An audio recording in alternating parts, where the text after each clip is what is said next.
Well, you've heard the stories and seen the headlines. The production and use of methamphetamine is a big problem in Northeast Indiana. Last fall, I showed you how Noble County is working to rehabilitate meth addicts. It was a look at the effectiveness of the drug court program. Tonight, News Channel 15's Janice Allen moves our investigation into another nearby county battling one of Indiana's worst meth problems.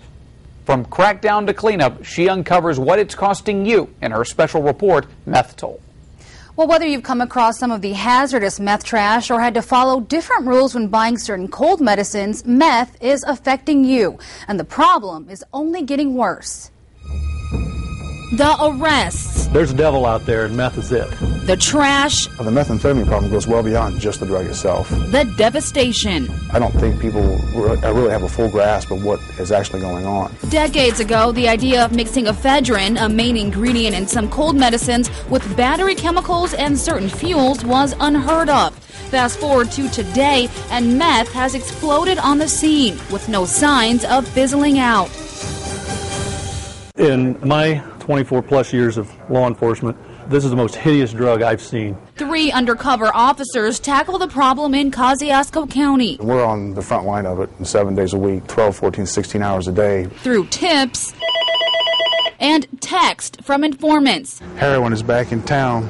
All the meth cooks are getting hit. But it's not easy, at least not as easy as it is to make the drug. You can find evidence of that all over in discarded pop bottles and coffee filters. This is usually what they throw away. Making one of the most common calls these officers get, reports of hazardous meth lab trash. Trash left on the side of the road or tossed outside a church or business.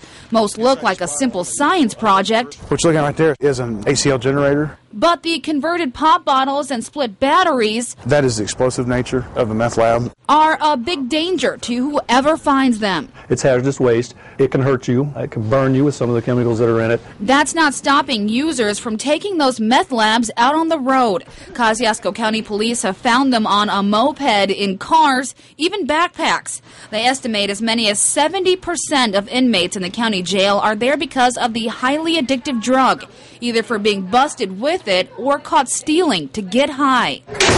It makes you feel like Superwoman, but then afterwards, you got to have it to even get out of bed. Part of that statistic, 40-year-old Dina Davis. She's doing time for theft charges she admits relate back to meth.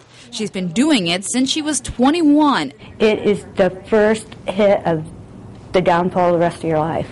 If you've never smoked it, don't ever smoke it. It's one thing to hear it from police, but Davis says to take her word for it.